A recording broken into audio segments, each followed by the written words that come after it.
नमस्कार, आप सभी का स्वागत है टॉप अपडेट में। मैं हूं आपके साथ शालिनी राणा। शुरुआत करेंगे टॉप अपडेट की।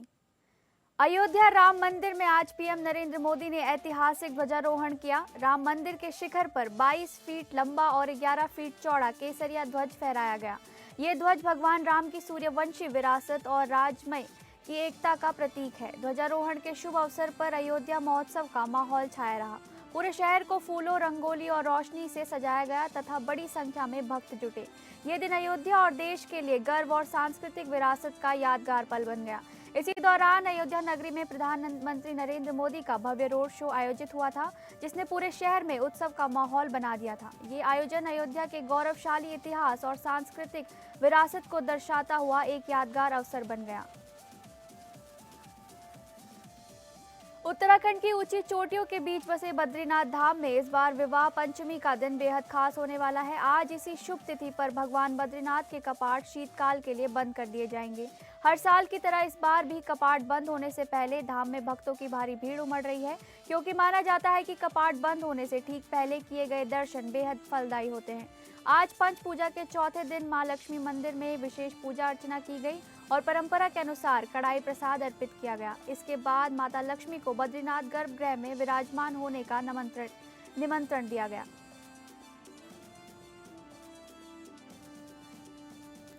झारखंड में स्पेशल इंटेंसिव रिवीजन एसआईआर को लेकर सियासी बवाल तेज हो गया है। राज्य के स्वास्थ्य मंत्री डॉक्टर इरफान अंसारी के एक विवादित बयान ने पूरे राजनीतिक पटल पर हंगामा मचा दिया है। अंसारी ने सरकारी कार्यक्रम के दौरान लोगों से अपील की कि अगर बीएलओ एसआईआर के तहत वोटर लिस्ट में नाम काटने घर आए तो उसे घर में बंद कर दें या बंधक बना लें। इस बयान पर भाजपा ने कड़ा हमला बोला है, जबकि चुनाव आयोग ने राज्य सरकार से रिपोर्ट मांग ली है। जामताड़ा जिले के नारायणपुर सेवा में अधिकारी सप्ताह कार्यक्रम के दौरान रविवार को मंत्री अंसारी ने एसआईआर को केंद्र सरकार की साजिश करार दिया। उन्होंने कहा, एसआईआर के बहाने भाजपा वोटर लिस्ट से दलित, आदिवासी और अल्पसंख्यकों के नाम काट रही है। डिप्टी सीएम केशव प्रसाद मौर्य कुशीनगर पहुंचे। वहां पहुंचकर उन्होंने भगवान बुद्ध की शयन मुद्रा प्रतिमा के दर्शन किए और बुद्ध प्रतिमा पर चीवर चढ़ा विशेष पूजा अर्चना की। बौद्ध भिक्षु संघ के दिवंगत अध्यक्ष पंडित ज्ञानेश्वर को उन्होंने श्रद्धांजलि दी। इसके बाद डिप्टी सीएम केशव प्रसाद मौर्य ने बड़ा बयान दिया कि भगवान बुद्ध के दर्शन कर जीवन सार्थक हुआ। मोदी जी के निर्देश पर भगवान बुद्ध के पीपर हवा अवशेष को लेकर रूस जाने का अवसर मिला। रूस में बड़ी संख्या में लोग भगवान बुद्ध के अवशेष को दर्शन करने आए। भगवान बुद्ध से जुड़े सबसे अधिक स्थान उत्तर प्रदेश में हैं। मोदी जी और योगी जी इन स्थानों का विकास कर रहे हैं। सपा नेता रविदास मल्होत्रा के आरोप पर बोले केशव प्रसाद, सपा के तमाम बड़बोले नेता हैं, सपा रामद्रोही पार्टी है। महाराजगंज जनपद में लगातार बढ़ रही पराली जलाने की घटनाओं पर अब जिला प्रशासन ने सख्त रवैया अपना लिया है। पर्यावरण की रक्षा और किसानों में जागरूकता लाने के उद्देश्य से प्रशासनिक मशीनरी एक्शन मोड में नजर आ रही है। जिलाधिकारी के नेतृत्व में हो रही कार्यवाही ने पूरे प्रदेश में एक मिसाल पेश की है। महाराजगंज, जहां करीब 90% किसान धान की खेती पर निर्भर हैं, वहीं पराली जलाने की घटनाओं में ये जनपद पूरे प्रदेश में शीर्ष पर दर्ज किया जा रहा था। लेकिन अब तस्वीर बदल रही है। पराली जलाने में के 380 मामलों को गंभीरता से लेते हुए जिलाधिकारी ने ऐसी सख्त कार्रवाई की है जैसा पहले कभी नहीं देखा गया। सबसे पहले लापरवाही बरतने के आरोप में 9 लेखपालों को तत्काल प्रभाव से निलंबित कर दिया गया। यही नहीं, सभी तहसीलों के एसडीएम, कृषि विभाग के उपनिदेशक और संबंधित थाना क्षेत्रों के एसओ को कारण बताओ नोटिस जारी किए गए हैं।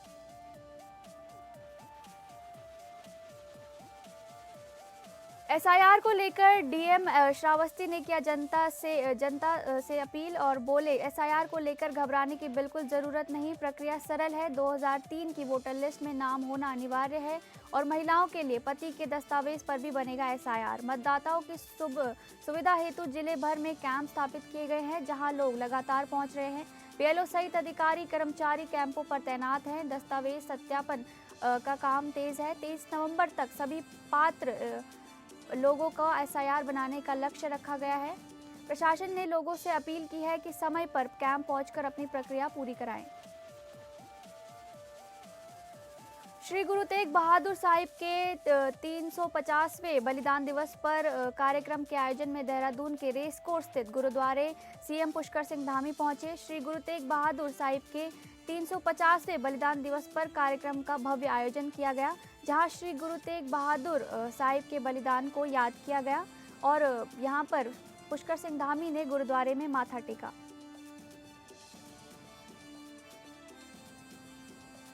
कैबिनेट मंत्री रेखा आर्या ने सोमेश्वर विधानसभा क्षेत्र के मजखाली मंडल सहित आसपास के गांवों में जन मिलन कार्यक्रम आयोजन कर स्थानीय लोगों की समस्याएं सुनी और विकास से जुड़े अनेक महत्वपूर्ण घोषणाएं की। बता दें कि आज मंत्री रेखा आर्या ने पीपल टाना, मंकड़ो, मगचौड़ा गांव में सड़क निर्माण, सोलर लाइट स्थापना, पेयजल सुधार, मंदिर निर्माण व सौंदर्यकरण समेत कई योजनाओं के लिए विधायक निधि से लाखों रुपए आवंटित करने की घोषणा की। उन्होंने बताया कि प्रधानमंत्री आवास योजना के लिए आवेदन फिर से शुरू हो गए हैं, इसलिए जरूरतमंद परिवार ग्राम पंचायत के माध्यम से आवेदन भेजें।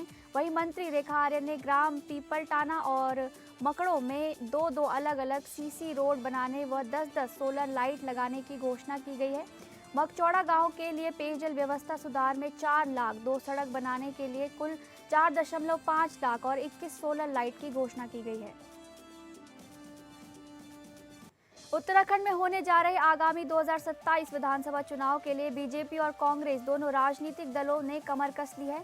वहीं अपनी जीत को लेकर बयानबाजी का दौर भी शुरू हो गया है। एक तरफ कांग्रेस द्वारा बनाए गए चुनाव प्रबंधन समिति के अध्यक्ष हरक सिंह रावत दावा कर रहे हैं कि बीजेपी की उल्टी गिनती शुरू हो गई है और 2027 में बीजेपी का सुपड़ा साफ हो, तो वहीं बीजेपी ने भी उन्हें करारा जवाब दिया है। बीजेपी की प्रदेश महामंत्री दीप्ति रावत भारद्वाज ने कहा है कि हरक सिंह रावत वरिष्ठ नेता हैं और उनको असलियत देखते हुए बात करनी चाहिए, क्योंकि जब हम असलियत ना परे तो बात करें तो लोग हमसे सरोवर नहीं रखते। आज बिहार में देखा, बंगाल में देखेंगे और अन्य प्रदेशों में भी देखेंगे कि भारतीय जनता पार्टी की सरकार बनेगी, क्योंकि जनता बीजेपी और प्रधानमंत्री के साथ है, हमसे सरोकार रखती है। जनता को पता है कि डबल इंजन की सरकार तेज गति से हमारे लिए विकास का कार्य करेगी।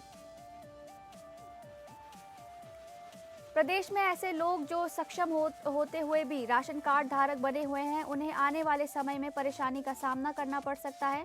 दरअसल पूर्व में खाद्य विभाग द्वारा प्रवेश में अपात्र को ना और पात्र को हाँ के तहत एक मुहिम चलाई गई थी। इस मुहिम का उद्देश्य ये था कि ऐसे लोग जो सक्षम हैं वो अपना राशन कार्ड सरेंडर करा दें, लेकिन अभी भी राज्य में कई ऐसे लोग हैं जो राशन कार्ड का लाभ ले रहे हैं। देहरादून जिले के जिला पूर्ति अधिकारी के मिश्रा का कहना है कि भारत सरकार की ओर से दिशा निर्देश मिले हैं कि जिले में ऐसे लोगों के कार्ड निरस्त किए जाएं जो आयकर रिटर्न भी भर रहे हैं, एक बड़ी अमाउंट में लेन देन कर रहे हैं या जिनकी मृत्यु हो चुकी है। उन्होंने बताया कि इसका उद्देश्य यही है कि जो ज़रूरतमंद हैं उनको इसका लाभ मिले। जो भी व्यक्ति अपना राशन कार्ड निरस्त कराना चाहता है वो अपने आपूर्ति कार्यालय में जाकर अपने राशन कार्ड को जमा करा सकते हैं। यूपी में अवैध विदेशी नागरिकों पर सख्त कार्रवाई की शुरुआत की गई है। सीएम योगी के निर्देश पर प्रदेश भर में घुसपैठियों की तेज जांच जारी है। सामाजिक सामंजस्य व सुरक्षा के लिए पहचान अभियान गति पर है। यूपी पुलिस व जिला प्रशासन की संयुक्त टीमें घर घर सत्यापन कर रही हैं। वहीं नेपाल बॉर्डर व संवेदनशील क्षेत्रों में कड़ी निगरानी बढ़ाई गई है। फर्जी दस्तावेज या संदिग्ध गतिविधियों में शामिल पाए जाने पर तुरंत सख्त कार्रवाई के आदेश जारी किए गए हैं। प्रदेश में अवैध विदेशियों का डिजिटल डेटाबेस तैयार किया जा रहा है। सभी जिलों में अस्थायी डिटेंशन सेंटर स्थापित करने की तैयारी भी जारी है। पुलिस ने भी संदिग्ध व्यक्तियों और विदेशी नागरिकों की जांच तेज की है, जिससे शासन स्तर पर निरंतर मॉनिटरिंग अभियान को और रफ्तार मिलेगी। टिहरी जिले के नरेंद्र नगर क्षेत्र में बड़ा सड़क हादसा सामने आया है। कुंजापुरी हिंडोला खाल के पास एक यात्री बस लगभग 70 मीटर गहरी खाई में गिर गई, जिसमें 28 यात्री सवार बताए जा रहे हैं। हादसे की सूचना मिलते ही एसडीआरएफ कंट्रोल रूम सक्रिय हुआ। सेना नायक एसडीआरएफ के निर्देश पर पोस्ट डालवाला, पोस्ट कोटी कॉलोनी और एसडीआरएफ मुख्यालय से कुल 5 रेस्क्यू टीमें त्वरित गति से घटनास्थल के लिए रवाना की गई। प्राथमिक जानकारी के अनुसार हादसे में 5 लोगों की मौके पर ही मौत की पुष्टि हुई है। एसडीआरएफ टीमों ने खाई से सभी घायलों को निकालकर नजदीकी अस्पताल पहुंचाया गया है।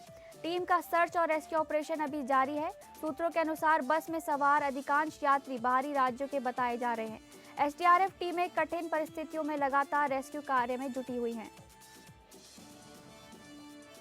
सूरजपुर जिले के दुरुस्त अंचल चांदनी बिहारपुर थाना क्षेत्र से एक दिल दहला देने वाला मामला सामने आया है, जहां एक शराबी पति ने 3 बच्चों की मां यानी अपनी ही पत्नी को शराब के नशे में पत्थर व डंडे से वार कर मौत के घाट उतार दिया और साक्ष्य मिटाने के उद्देश्य से पत्नी के शव को अपने ही घर के कुएं में फेंक ऊपर से पुआल ढक दिया, जिसमें किसी को पता न चले।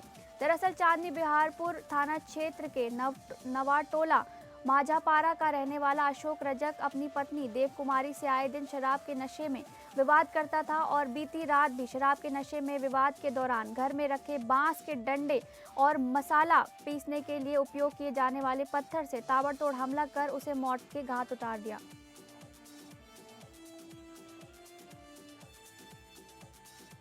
कोहापानी जंगल में नक्सल विरोधी अभियान के दौरान मिली नक्सली सामग्री। मध्य प्रदेश, महाराष्ट्र और छत्तीसगढ़ की संयुक्त पार्टी नक्सल विरोधी अभियान के लिए हुई थी रवाना। 19 नवंबर को हुई थी पुलिस नक्सली मुठभेड़ निरीक्षक आशीष शर्मा जिसमें शहीद हुए थे।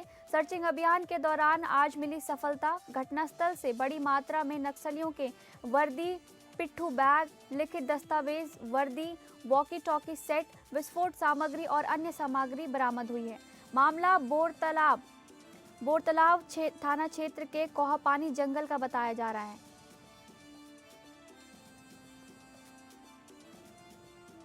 एक्शन मोड में स्वास्थ्य विभाग सोनभद्र के मधुपुर इलाके के कई पैथोलॉजी सेंटर व क्लिनिक सीज। सुकृत के आशंका पैथोलॉजी समेत कई झोलाछाप डॉक्टर शतरबंद हुए फरार। 36 झोलाछाप डॉक्टर और पैथोलॉजी सेंटर को सिंडिकेट चलाता है बीजेपी का पदाधिकारी। लाखों में होती है हर महीने स्वास्थ्य विभाग के नाम पर वसूली। छापेमारी के दौरान पंजीकरण एवं झोलाछाप डॉक्टरों के नए सह नोडल व अधिकारियों से क्षुब्ध होकर अवैध पैथोलॉजी संचालिका ने पत्रकार से फोन पर बात करते हुए जिले के स्वास्थ्य महकमे की पोल खोल दी।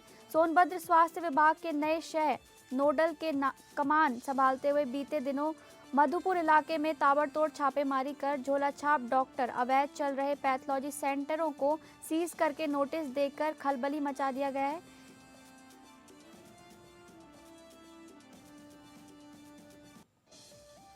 सराफा बाजार में फायरिंग का मामला सामने आया है, जहां बाइक सवार बदमाशों ने की फायरिंग में 2 दुकानों पर गोलियां लगी, जिसमें उदय ज्वेलर्स पर भी फायरिंग की गई और शिवा हार्डवेयर पर भी फायरिंग हुई। फायरिंग के बाद व्यापारियों में नाराजगी देखी जा रही है और न्याय की मांग की जा रही है। बताया जा रहा है एसएसपी सहित पुलिस अधिकारी मौके पर पहुंचे। जेएसएलपीएस में कार्यरत कर्मी झारखंड राज्यपाल आजीविका कर्मचारी संघ के बैनर तले पलाश जेएसएलपीएस के जिला कार्यालय के समक्ष अनिश्चितकाल हड़ताल पर बैठे हैं। ये हड़ताल पिछले 4 दिनों से राज्यव्यापी चल रही है और कर्मियों का कहना है कि जब तक उनकी 5 प्रमुख मांगें नहीं मानी जाती वो इस हड़ताल पर बैठे रहेंगे। विगत 21 नवंबर से जेएसएलपीएस में कार्यरत ग्रेड L5 से L8 तक के कर्मी इस धरने पर बैठे हैं। संघ के जिला अध्यक्ष जानकी महतो ने अपनी मांगों के बारे में बताया कि हमारी पहली मांग है केंद्र सरकार द्वारा लाई गई एनएनएमयू की HR पॉलिसी को लागू करना। दूसरा, प्रत्येक साल 10% की मानदेय में बढ़ोतरी की जाए, जो कि पिछले 3 वर्षों से लंबित है। तीसरा, हम सारे L5 से L8 ग्रेड तक के जेएसएलपीएस कर्मियों को राज्य कर्मियों का दर्जा दिया जाए। चौथी, कर्मियों को उनके गृह जिला के समीप पद स्थापित किया जाए। और 5वीं मांग है कि विभाग में हमें भी पदोन्नति का मौका मिले और जब तक हमारी ये 5 मांगें पूरी नहीं हो जाती हम इस हड़ताल पर बैठे रहेंगे। जगदलपुर के इंदिरा प्रियदर्शनी स्टेडियम में जिला स्तरीय बस्तर ओलंपिक का भव्य समापन हुआ। अलग अलग खेल विधाओं में जिले भर से पहुंचे करीब 2000 खिलाड़ियों ने शानदार प्रदर्शन किया। कार्यक्रम में जनप्रतिनिधियों और प्रशासनिक अधिकारियों की उपस्थिति रही। इस बीच सभी खेल विधाओं में उत्कृष्ट प्रदर्शन करते हुए जगदलपुर ब्लॉक ओवरऑल चैंपियन बनकर उभरा। जगदलपुर में आयोजित जिला स्तरीय बस्तर ओलंपिक का समापन समारोह उत्साह और गरिमापूर्ण माहौल में संपन्न हुआ।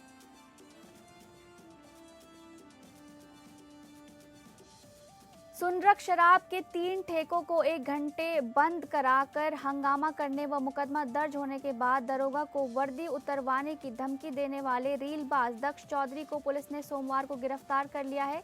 इसकी जानकारी होने पर 1.5 दर्जन गौरक्षक रात 8:30 बजे थाने के बाहर पहुंच गए और हंगामा शुरू कर दिया। गौरक्षक आरोपियों को निर्दोष बताते हुए रिहा करने की मांग कर रहे थे। दिल्ली के छतरपुर से चलकर आई सनातन हिंदू एकता पदयात्रा के समापन पर मंच से बागेश्वर धाम पीठाधीश्वर धीरेन्द्र कृष्ण शास्त्री ने ब्रज से शराब और मांस की दुकानों को बंद करने की अपील की थी।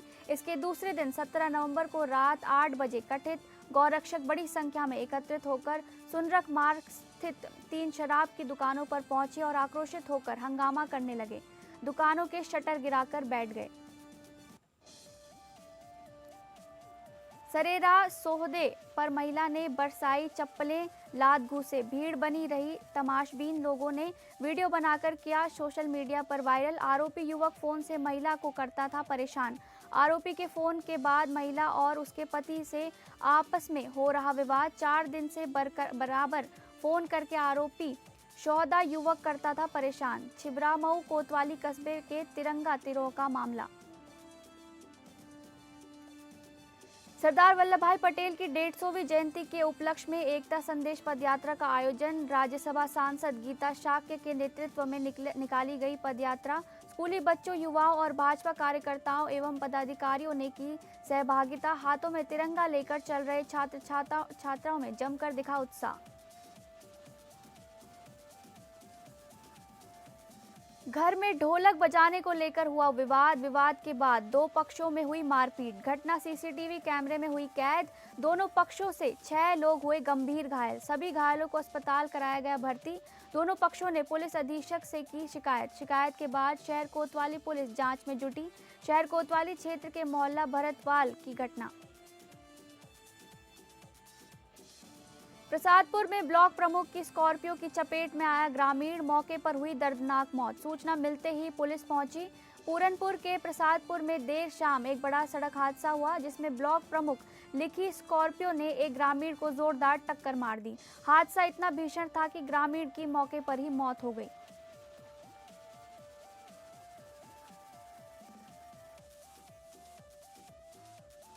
शॉर्ट सर्किट से पराली में लगी भीषण आग। बड़ा हादसा टला। थाना मल्हीपुर क्षेत्र के एंटा गांव में मकान के पास रखी पराली अचानक धधकी। करीब 10 बीघे की धान की पराली जलकर पूरी तरह राख।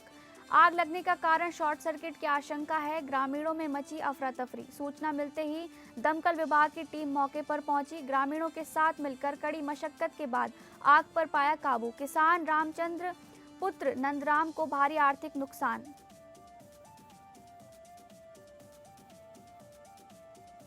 राष्ट्रीय राजधानी दिल्ली सहित एनसीआर में दीपावली के बाद से जहरीली हवा अब तक राहत नहीं मिल पाई है। राजधानी में स्मॉग की मोटी चादर छाई हुई है। केंद्रीय प्रदूषण नियंत्रण बोर्ड के मुताबिक दिल्ली का औसत AQI 363 दर्ज किया गया, जो हवा की बेहद खराब श्रेणी में आता है। बढ़ते वायु प्रदूषण को देखते हुए दिल्ली सरकार ने सोमवार को सरकारी और प्राइवेट दफ्तरों में 50% कर्मचारियों को वर्क फ्रॉम होम करने का आदेश जारी किया है। शेष 50% कर्मचारी दफ्तर जाकर काम कर सकेंगे। ये फैसला वायु गुणवत्ता प्रबंधन आयोग की ओर से निर्धारित ग्रेड 3 के तहत लिया गया है।